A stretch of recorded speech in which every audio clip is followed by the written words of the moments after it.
York Harbor, March 26, 1963. At the invitation of President John F. Kennedy, His Majesty King Hassan II of Morocco is making his first state visit to the United States of America. He receives a special welcome.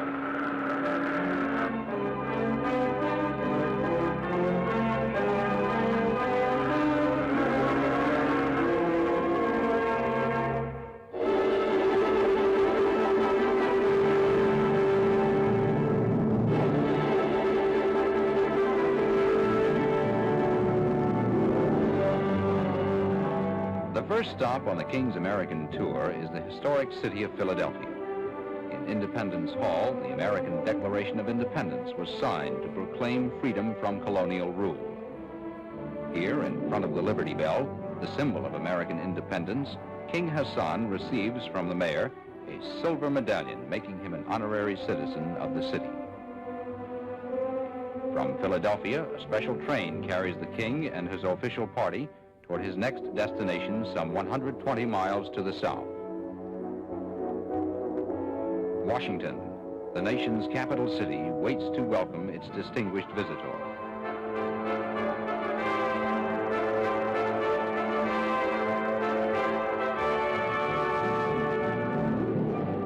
At Union Station, President and Mrs. John F. Kennedy arrive and join high government officials and members of the diplomatic corps to greet the king.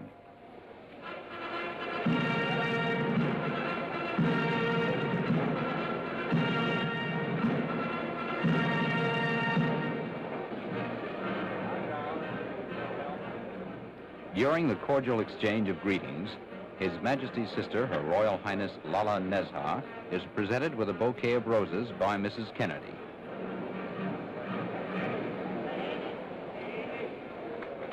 After meeting the waiting dignitaries, the king receives the president's warm welcome. Your Majesty, it is a high honor to welcome you once again to the United States,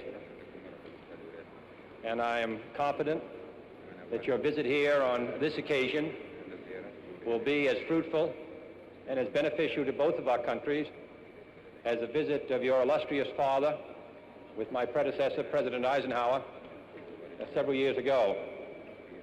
Though a wide ocean separates our two countries, they have been bound together throughout our history.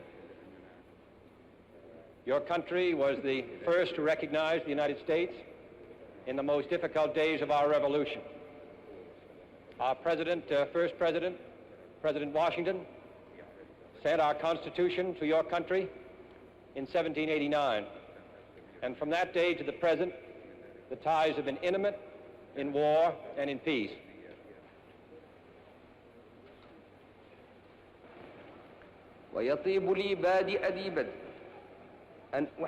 King Hassan expresses his personal pleasure and that of his people and his government to be able to greet the people of the United States and to meet their president.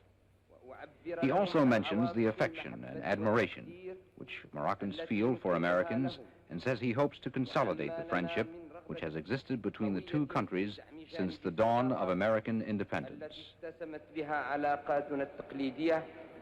منذ الفجر الباكر لاستقلال الولايات المتحدة.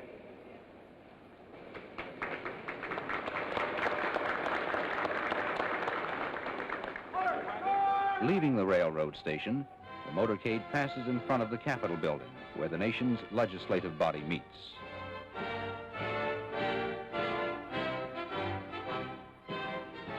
Waving to the crowds, the King of Morocco and the President of the United States ride slowly through the city. They pass the President's official residence, the White House, and continue on to the President's guest mansion for distinguished visitors, which is to be King Hassan's residence during his stay in Washington.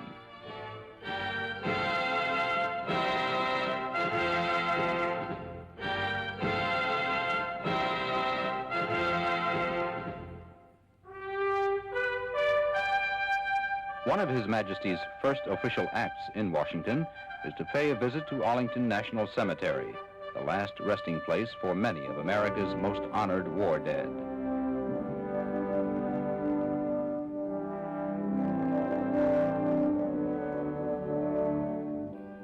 Here at the Tomb of the Unknowns, a memorial to the nameless young Americans who have fallen in the cause of freedom, King Hassan pays his respects.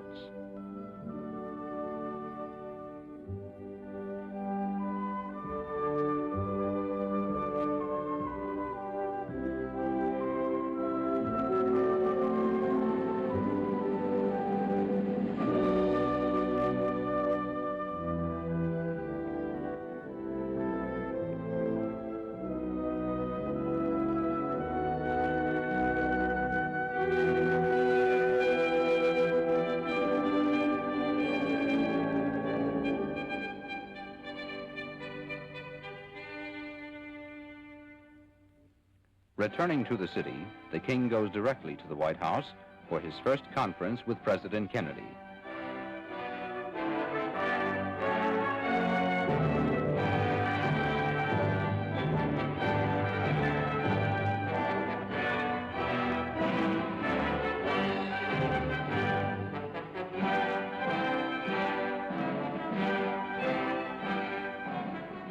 Participating in the talks with the President are Secretary of State Dean Rusk and Assistant Secretary for African Affairs G. Menon Williams.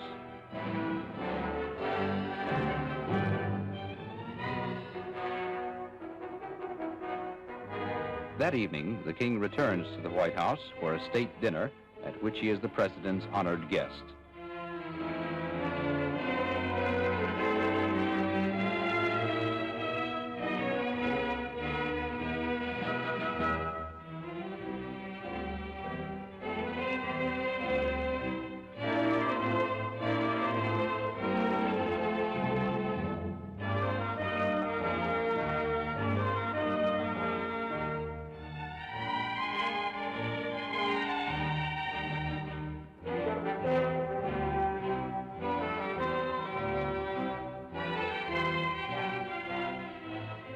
The next day at the Moroccan embassy, King Hassan is host at a luncheon for the American president.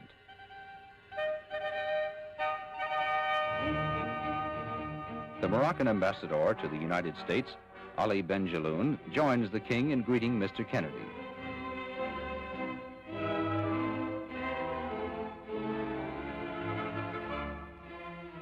Recalling the presentation of the American Constitution to the Emperor of Morocco in 1789, King Hassan gives the president a handsomely bound copy of the Moroccan Constitution.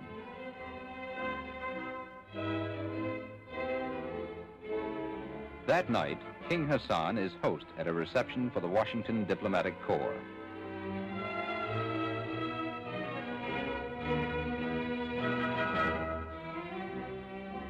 Ambassadors representing most of the countries of the world meet the king.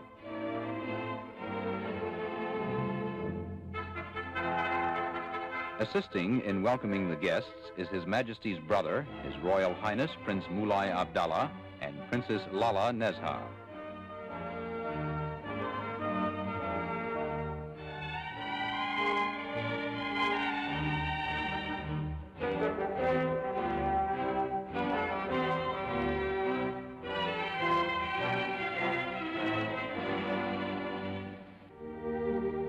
The next day, His Majesty visits the Islamic Center, one of Washington's outstanding landmarks. This center serves not only as a place of worship, but also as an institution of learning for those studying Islamic culture. Greeted by the director of the center, Dr. Abdel Halim El Nagar, King Hassan is ushered inside to sign the register for distinguished visitors.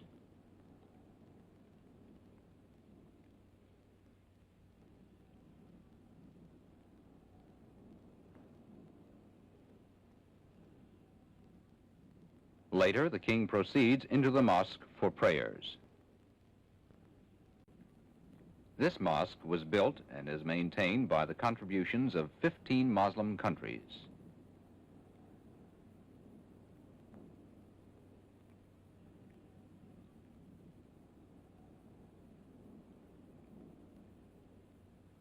Both the interior and the exterior of the center illustrate traditional Islamic architecture.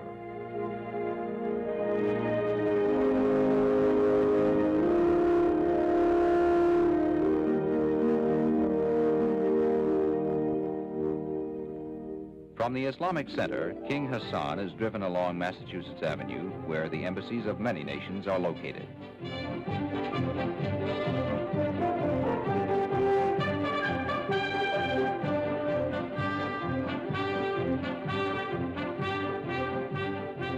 During his visit, the King accepts an invitation to speak at the National Press Club. The National Press Club is one of the most important forums of public opinion in the United States. Its members include many distinguished journalists.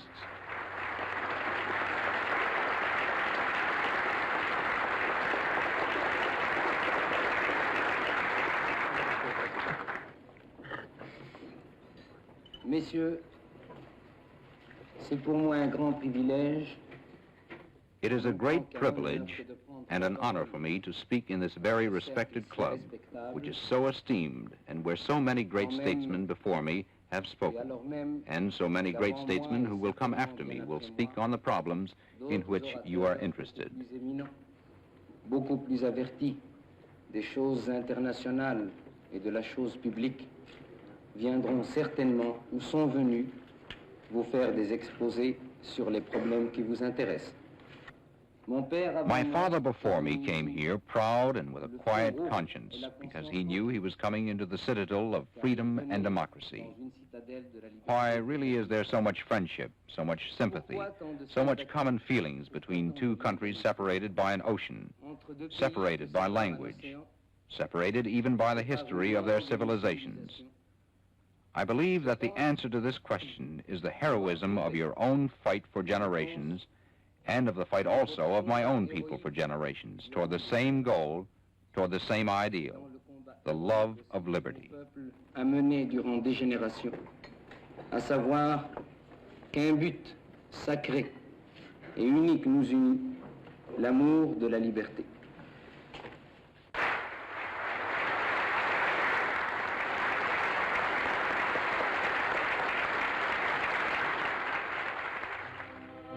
Later, at the invitation of the President, the King returned to the White House.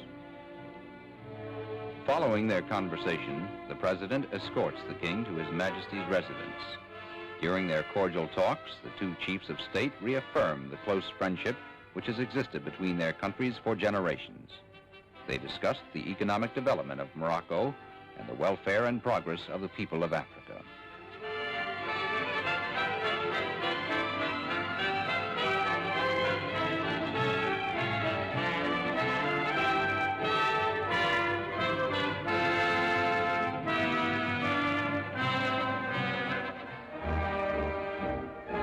Like his father's tour in 1957, King Hassan's visit to America ends in New York City.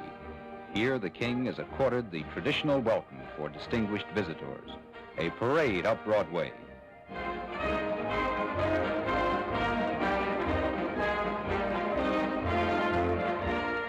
Leaving his car, His Majesty continues on foot through the waving crowds to meet the mayor of America's largest city.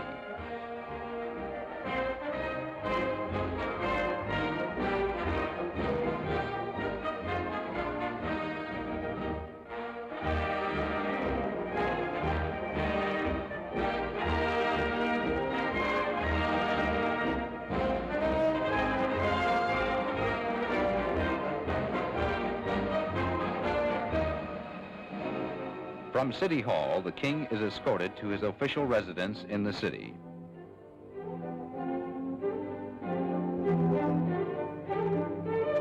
During his stay in New York, the King, with only a few members of his party, makes a brief informal tour of the heart of the city.